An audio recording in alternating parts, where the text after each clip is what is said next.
मोहित ने प्राची से शादी कर ली थी, लेकिन उसका उसे अपने साथ लेकर आने का कोई भी इरादा नहीं था। पहले तो अपने किसी भी दोस्त से यह बात बता नहीं सकता था कि उसने शादी कर ली है। दूसरा, प्राची को लेकर आने में उसे उसके साथ बंधना पड़ता और गले में पट्टा डालने वालों में से तो था नहीं। 4 दिनों की मौज मस्ती अपने दिल बहलाने का काम उसने शादी की शुरुआती दिनों में कर लिया था। अब उसकी नजर में प्राची की हैसियत उसे खिलौने की जैसी हो गई थी, जिसे दिल भर जाने के बाद छोड़ दिया जाता है कि वह यूं ही पड़े पड़े टूट जाए। मोहित के लिए शादी खेल थी, लेकिन प्राची के लिए तो यह रिश्ता था जो कि जन्म जन्म का बंधन था। 2 महीने के बाद जब मोहित का पूरा परिवार वापस इटली जा रहा था, तो प्राची खूब फूट फूट कर रोई। मोहित को तो समझ में ही नहीं आ रहा था कि वह क्या बोले। ये एक ड्रामा और इरिटेशन से ज्यादा उसके लिए कुछ नहीं था। उसके सारे नालायक दोस्त उसके इटली आने का इंतजार कर रहे थे। उन लोगों ने तो बाकायदा कुछ और प्रोग्राम भी बनाया था। मोहित के पिता अपनी बहू को छोड़कर नहीं जाना चाहते थे, लेकिन शादी के तुरंत बाद वह मोहित पर उसका पासपोर्ट, वीजा की जिम्मेदारी देकर चले गए थे। जो काम इन लोगों ने किया नहीं था, फोन पर वह अलग गुस्सा कर रहे थे। प्राची इधर रो रही थी और मोहित की फैमिली वाले भी अब सवाल करने लगे थे कि आखिर इसका पासपोर्ट तुमने बनाया क्यों नहीं। उसने शकुंतला जी की तरफ देखा। तुम रो क्यों रही हो? तुम मेरी बेटी हो। तुम्हें यहां छोड़कर जाना हम लोगों को भी अच्छा नहीं लग रहा है, पर अभी पासपोर्ट और वीजा की फॉर्मेलिटी नहीं हो पाई। मेरे बच्चों के पास इटली की नेशनलिटी है, इसलिए हमें कोई प्रॉब्लम नहीं होती, पर तुम्हारे लिए हमें वहां की नेशनलिटी बनवाने में कुछ समय लगेगा। हम चाहते हैं कि हम यहां से ऐसा काम करके जाएं कि तुम्हें आराम से वहां की राष्ट्रीयता मिल जाए। तुम चिंता मत करो, जैसे ही यह फॉर्मेलिटी पूरी होती है मैं तुम्हें अपने पास बुला लूंगी। आखिर मोहित का भी मन तुम्हारे बिना अब नहीं लगेगा। शकुंतला जी ने आंखों से मोहित को इशारा किया, तो मोहित ने भी प्राची के आंसू पोंछकर यही बात दोहरा दी। लेकिन ऐसा कुछ हुआ नहीं। मोहित की बड़ी बहन रीता शादी में नहीं आई थी क्योंकि उसे समय वह प्रेग्नेंट थी और इन लोगों ने पूरे घर वालों से उसकी यह विदेशी शादी छुपा कर रखी थी। और छोटी वाली बहन सलोनी अपनी स्टडी का बहाना देकर नहीं आई थी। ऐसा करो कि तुम कुछ दिनों के लिए अपने मायके हो। आप जैसे ही यह सब काम खत्म हो जाएगा हम तुम्हें बुला लेंगे, शकुंतला देवी ने कहा। प्राची को न जाने कितने आश्वासन देकर यह लोग इटली के लिए निकल गए और यहां आने के बाद आराम से अपनी पुरानी लाइफस्टाइल में बिजी हो गए। मोहित के पिता चाहते थे कि मोहित बिजनेस की तरफ ध्यान दें, लेकिन मोहित का मन बिजनेस में लगता नहीं था। इसी बीच उसकी संगत माफिया के लोगों से होने लगी, जिसकी भनक उसके पिता को लगने पर वह बहुत गुस्सा थे। आप हर महीने एक मोटी रकम उन लोगों को यहां बिजनेस करने के लिए देते हैं। अगर वह हमारे साथी हो जाए तो हम यह रकम देनी नहीं होगी, मोहित ने कहा। पागल हो गए हो क्या तुम? ऐसा कुछ नहीं होगा। अभी तो फिलहाल हम एक मोटी रकम देखकर ही अपनी जान छुड़ा लेते हैं।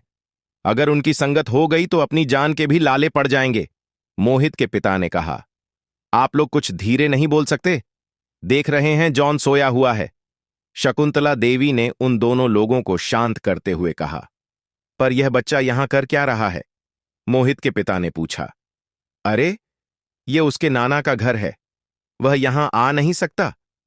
उनके गुस्से को बिना किसी खाते में लाए हुए शकुंतला देवी ने बहुत ही हैरानी से सवाल किया। यह उसके नाना का घर है, उसके बाप का नहीं। इसके बाप को बोलो कि अपने बेटे और अपनी बीवी की जिम्मेदारी उठाए। जब देखो तब दोनों मां बेटे यहीं पड़े रहते हैं।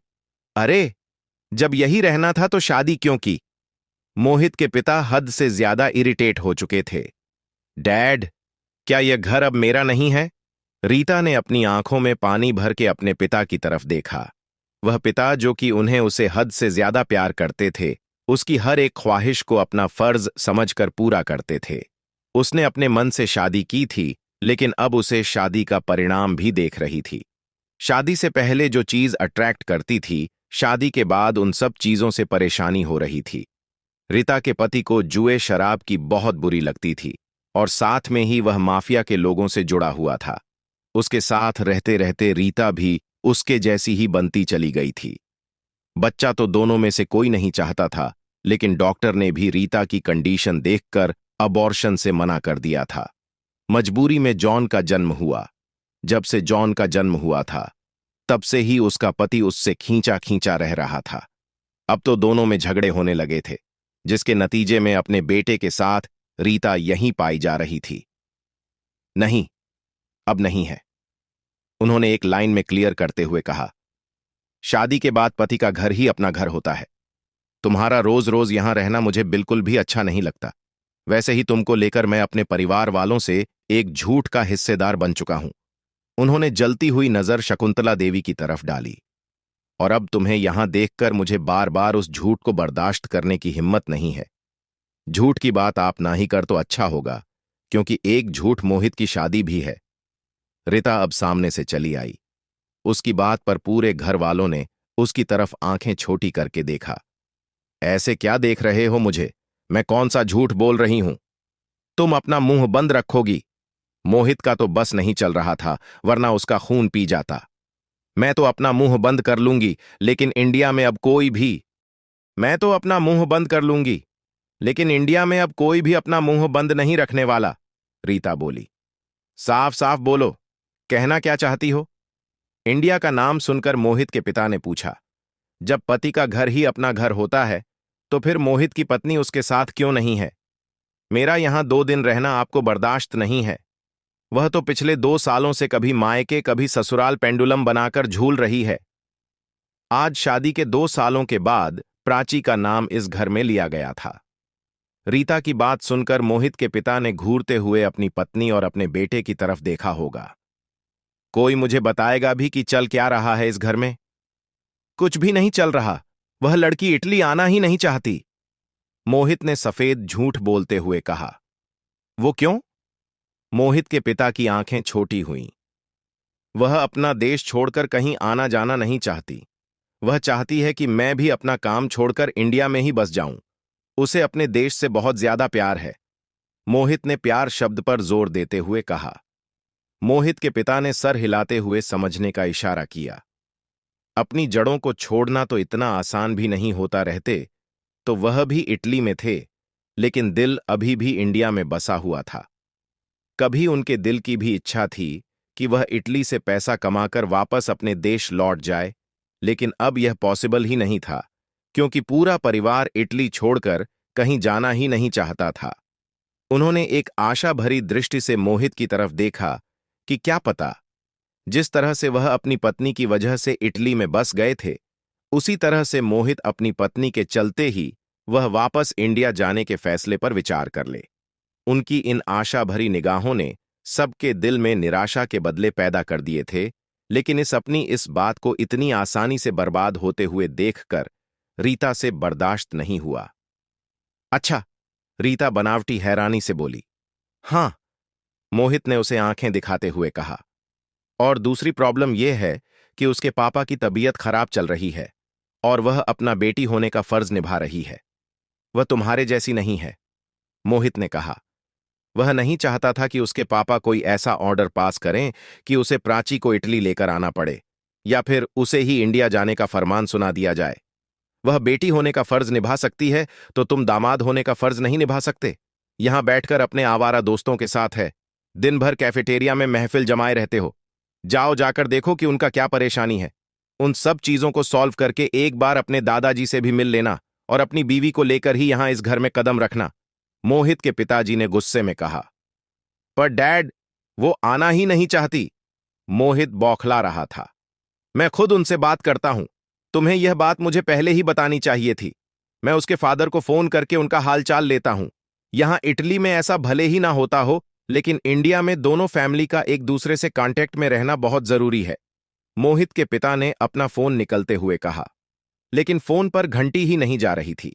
उनका क्या पता था कि उनके फोन से प्राची और उसके परिवार वालों का नंबर बड़ी ही सफाई से शकुंतला देवी ने ब्लॉक करके रखा था। अपने इंडिया की बात कही है तो मैं भी आपको याद दिला दूं कि आप इंडियन कल्चर के हिसाब से बेटे के पिता हैं। जब वह आपको फोन नहीं कर सकते तो आपको भी फोन करने की क्या जरूरत है? शकुंतला देवी ने फोन पर हाथ रखते हुए कहा। वह तो मैं बाद में देख लूंगा, लेकिन वह फ्लैट जिसमें कि तुम्हारी बेटी रहती है, मैं वह जॉन के नाम कर रहा हूं। मोहित के पिता रीता को छोड़ने के मूड में नहीं थे। But why dad? रीता के ऊपर तो पहाड़ टूट के गिरा था। इसमें क्यों और कैसे की बात कहां से आई रीता? वह मेरी बेटी का बेटा है। इस लिहाज से वह मेरी संपत्ति का हिस्सेदार है। मैं अच्छी तरह से जानता हूं कि तुम्हारा यहां रहने का क्या मकसद है। तुम्हारा पति अपना घर और बिजनेस सब कुछ जुए में हार चुका है। मैंने पहले ही तुम्हें इस चीज को लेकर चेतावनी दी थी कि वह अच्छा नहीं है, लेकिन तुमने मेरी बात नहीं मानी। कल भी तुम उसके ही कहे में चल रही थी और आज भी चल रही हो। No dad. What no? क्या मैं नहीं जानता कि वह चाहता है कि मैं उसकी मदद करूं, लेकिन मैं उसे एक फूटी कौड़ी नहीं देने वाला। तुम्हारी हरकतों के कारण मैं तुम्हें अपनी संपत्ति से बेदखल कर सकता हूं, लेकिन जॉन को तो कुछ दे ही सकता हूं। मैं नहीं चाहता कि तुम दोनों की हरकतों के कारण यह मासूम बच्चा भी रोड पर आ जाए। डैड, आपको अपने बच्चों से प्यार नहीं है और उसके बच्चों से प्यार है? रीता को हैरानी थी। हां, क्योंकि तुम सब अब बड़े हो गए हो, अपनी अपनी जिम्मेदारी उठा सकते हो, पर यह बच्चा जिसकी कोई जिम्मेदारी नहीं उठा सकता, उसकी जिम्मेदारी मुझे उठानी पड़ेगी। इसलिए मैंने सोच लिया है कि अपने जीते जिंदगी ही अपनी संपत्ति का बंटवारा कर दूंगा, और जिस फ्लैट को तुम्हें रहने के लिए दिया गया है उसे कानूनी रूप से मैं जॉन के नाम लिख दूंगा, और अब कुछ सलोनी के लिए भी सोचता हूं।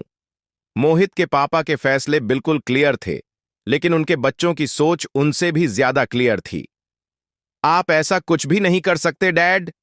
जब इमोशनल ड्रामे से बात नहीं बनी तो रीता ने नाक पर से मक्खी उड़ाते हुए कहा, मैं ऐसा कर रहा हूं और मुझे ऐसा करने से कोई भी नहीं रोक सकता। तुम क्या तुम्हारी मां भी नहीं? बिल्ली को थैली से बाहर आते हुए देखकर वह पूरे कॉन्फिडेंस के साथ मुस्कुराए। उन्होंने एक ठंडी निगाह शकुंतला जी के ऊपर डाली, जैसे कह रहे हो कि देखो मैंने जो कहा था वह हो गया। वह हो। शकुंतला जी की तो रीढ़ की हड्डी में सनसनाहट दौड़ गई थी। जो हो गया था उससे उनका मतलब भले ही कुछ ज्यादा नहीं था, लेकिन जो होने वाला था वह उनको परेशान कर रहा था। अगर उन्होंने ऐसा कुछ कहा था तो वह ऐसा कर सकते थे। उन्होंने रीता को आंखें दिखाकर शांत रहने का इशारा किया, लेकिन रीता अपना आपा खो चुकी थी। डैड, ये इटली है, इंडिया नहीं। इटली के नए कानून के अनुसार आप मुझे मेरी संपत्ति से बेदखल नहीं कर सकते। रीता चिल्ला रही थी। बिल्कुल, मुझे अच्छी तरह से पता है कि यह इटली है। नए कानून के अनुसार मैं तुम्हें अपने पुश्तैनी संपत्ति से बेदखल नहीं कर सकता, लेकिन जो मैंने कमा कर बनाया है उससे तो बेदखल कर सकता हूं ना। और इटली में मैं अपने बाप की संपत्ति लेकर नहीं आया, इसलिए तुम्हें आराम से बेदखल कर सकता हूं। और रही बात पुश्तैनी संपत्ति की, तो हिम्मत है तो जाकर अपने दादाजी से मांग लो, और साथ में यह भी बता देना कि तुमने किया क्या है। तब ये जो फ्लैट तुम्हें मिल रहा है ना, वह भी नहीं मिलेगा। पर डैड, अगर जॉन ने मुझे घर से बाहर निकाल दिया तो? रीता ने अपने 2 साल के बेटे की तरफ देखते हुए कहा, यह तुम्हारा सर दर्द है। खुद तो कभी भारतीय संस्कार सीखने की जरूरत समझी नहीं, लेकिन अपने बेटे की परवरिश कम से कम इंडियन स्टाइल में करो कि वह अपनी मां की इज्जत करना सीखें, वरना तुम लोगों से मां बाप की इज्जत करने की उम्मीद ही बेकार है। और तुम मोहित, कान खोलकर सुन लो, तुम्हारे यही रंग ढंग रहे तो मैं तुम्हें भी अपनी संपत्ति से बेदखल कर दूंगा, और जो पुश्तैनी संपत्ति तुम्हें मिली है उसके लिए अपने दादाजी की शर्त तो तुम जानते ही हो। या तो प्राची को यहां लेकर आओ, या फिर खुद प्राची के साथ इंडिया बसकर अपना परिवार बढ़ाओ, वरना तुम्हें भी कुछ हासिल नहीं होगा। इतना कहकर मोहित के पिता वहां रुके नहीं, बल्कि तेज तेज कदम बढ़ाते हुए अपने ऑफिस की तरफ निकल गए। पूरा परिवार सोफे पर ढहसा गया था। बूढ़े का दिमाग खराब हो गया है। सबसे पहले रीता के होठों से निकला, क्या बोली तुम? शकुंतला जी ने उसे आंखें दिखाते हुए पूछा। मैं कुछ नहीं कह रही, जो कहना था वह डैड कहकर जा चुके हैं। अब देखिए कि आप लोगों को क्या करना है। मेरा पति तो वैसे भी कोई काम का रहा नहीं, और दूसरे में उसके घर पर जाकर उसकी मां के नखरे और उसके बाप के कामों का बोझ मुझे नहीं उठने वाला। मैं भी वकील से बात करती हूं। अब मेरा उसके साथ रहने का कोई मतलब नहीं बनता। डैड की संपत्ति में ना सही, एलुमनी में मुझे कुछ अच्छा मिल जाए। रीता अपना फोन लेकर बाहर निकल आई। शकुंतला जी ने बेहद हैरानी से घूरते हुए अपनी बेटी की तरफ देखा। ये क्या कहकर गई? उसको छोड़िए मॉम, मेरी तरफ देखिए। मोहित और शकुंतला जी ने एक दूसरे की तरफ देखा। इसको इतना समझाया था कि अपना मुंह कम से कम अपने डैड के सामने बंद करके रखें। वह तो मुझे आंखें दिखाकर निकल गई है। तुम अब मुझसे कोई उम्मीद मत करना। शकुंतला जी ने हाथ खड़े करते हुए कहा। पर मॉम, कुछ तो उपाय होगा ना। इटली की इतनी बेशुमार संपत्ति हाथों से निकलने का मतलब था कि पैरों के नीचे की जमीन ही नहीं बल्कि सरकार आसमान भी उलटना था। इंडिया की संपत्ति को तो उसने केवल सुन रखा था, अभी तक अच्छी तरह से देखा और जाना नहीं था। जाओ, जाकर उस लड़की को वापस लेकर आओ। उसके अलावा तुम्हारे डैड का फैसला कोई नहीं बदल सकता। शकुंतला जी ने मोहित के कंधे पर हाथ रखते हुए कहा। बट मॉम, मोहित के लिए के आर्डर बहुत ही परेशान करने वाला था, कड़वा करेला चबाने से भी ज्यादा। अब मैं इसमें तुम्हारी कोई मदद नहीं कर सकती। तुम अपने डैड के जिद्दी स्वभाव को जानते हो। उन्होंने यह कह दिया, इसका मतलब या तो वह ऐसा कर चुके हैं या फिर करने जा रहे हैं, और अगर करने जा रहे हैं तो तुम बस इसी तरह से उन्हें रोक सकते हो। या तो यह सारी प्रॉपर्टी अपने आंखों से किसी और के हाथ जाते हुए देखो, या फिर उसे लड़की का हाथ पकड़कर इस घर में ले आओ। फैसला अब तुम्हारे हाथ में है। अपने पति के गुस्से को देखते हुए रीता जी ने भी हथियार डाल दिए थे। मोहित के पास अब प्राची को इटली लेकर आने के अलावा कोई रास्ता नहीं बच रहा था, क्योंकि जितना कुछ उसे अपने डैड से मिलने वाला था उतना तो वह पूरी जिंदगी मेहनत करने के बाद हासिल करता, और दूसरे में भले ही उसके डैड ने रीता को अपनी संपत्ति से बेदखल कर दिया था, पर यह सलोनी तो मीठी छुरी थी। ये चाहती तो पूरी संपत्ति अपने नाम लिखवा लेती। इधर प्राची के लिए इंडिया में यह 2 साल काटना बहुत ही मुश्किल हो गया था। वैसे तो ससुराल में बड़े ससुर का पूरा भरा पूरा परिवार था, लेकिन जिसका हाथ पकड़कर वह इस घर में आई थी वह तो दूसरे देश चला गया था, और खुद के सास ससुर भी यहां नहीं रहते थे कि उनकी सेवा का बहाना कर कर भी वह ससुराल में रह लेती।